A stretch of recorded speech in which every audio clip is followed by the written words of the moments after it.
झुलसा रोग का काफ़ी खतरा रहता है, विशेष तौर से आलू सहित अन्य रबी फसलों में। क्या कुछ है सर झुलसा, और कितना खतरनाक है आलू या अन्य फसलों के लिए, और क्या कुछ उपाय कृषि विभाग की ओर से सुझाव दिए जा रहे हैं सर? बहुत अच्छा क्वेश्चन आपने किया। किसान भाई, अभी का जो समय है, देख रहे हैं तापमान में लगातार उतार चढ़ाव हो रहा है। तापमान 10 डिग्री से 15 डिग्री सेंटीग्रेड तक फ्लक्चुएट कर रहा है तथा लगातार धुंध की स्थिति बनी हुई है। हमारी अपेक्षित सान्द्रता, जिसको रिलेटिव ह्यूमिडिटी कहते हैं, वो 99% तक है। बूंदा बूंदी की स्थिति बनी हुई है।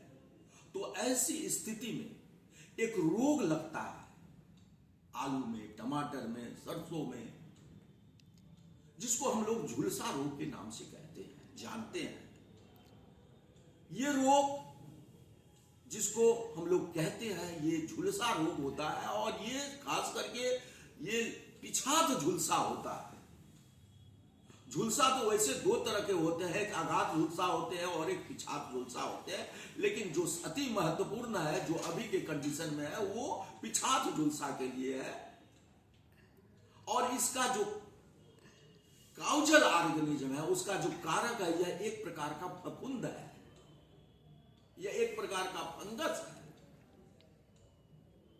किसान भाई इसको पाला से भी तुलना करते हैं, लेकिन कभी नहीं, पाला से झुलसा की तुलना कभी नहीं करें। झुलसा एक फफूंद के द्वारा फैलाए जाने वाला रोग है, जबकि पाला जो है एक सामयिक घटना है। सामयिक घटना है, यहां अंतर समझना पड़ेगा।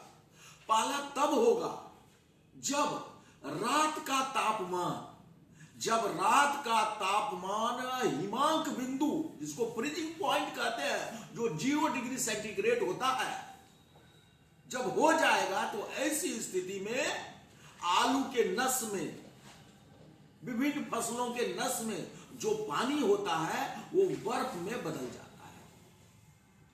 और जैसे ही बर्फ में बदलता है, तो वो नस जो है फट जाता है, क्योंकि आप जानते हैं कि पानी का जब बर्फ बनता है तो उसका आयतन बड़ा होता है, और जैसे ही पानी बर्फ में बदलता है, तो आयतन बड़ा होने के कारण उसका नस जो है फट जाता है, और एकाएक जो है वो सारी पत्तियां जो है झुलस जाती है।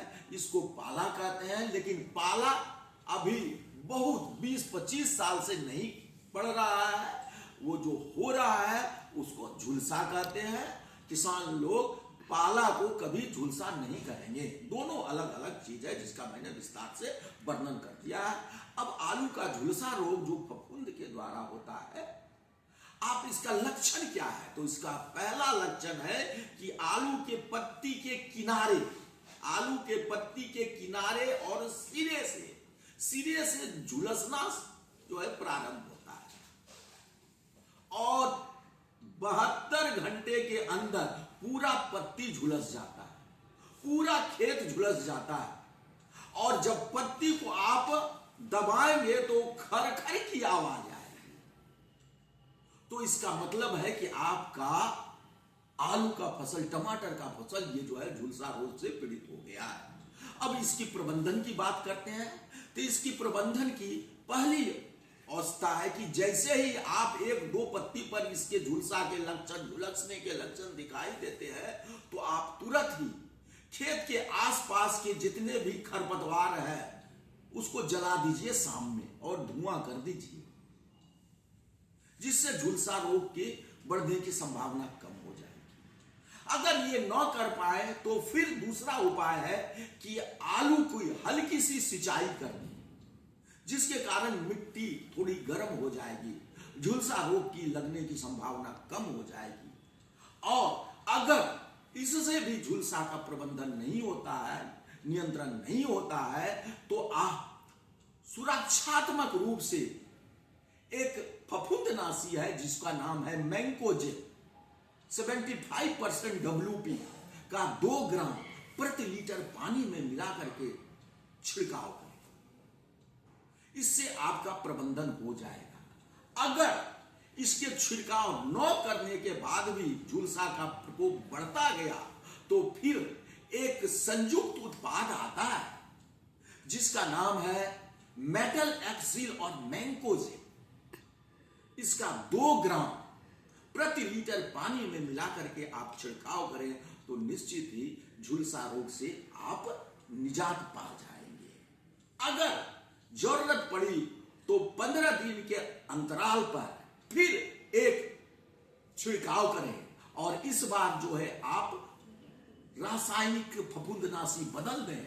जो संयुक्त उत्पाद है, अब आप कार्बेंडाजिम और मैंकोजेब संयुक्त उत्पाद जो बाजार में अवेलेबल होता है उसका 2 ग्राम प्रति लीटर पानी में मिला करके आलू के फसल पर छिड़काव करेंगे तो झुलसा रोग से आप निजात पा जाएंगे।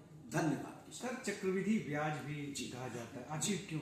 हाँ, आपने बहुत अच्छा क्वेश्चन किया। झुलसा रोग को वैज्ञानिक महोदय ने, कृषि वैज्ञानिक महोदय ने चक्रवृद्धि ब्याज रोग भी कहा गया है, कंपाउंड इंटरेस्ट डिजीज कहा गया है।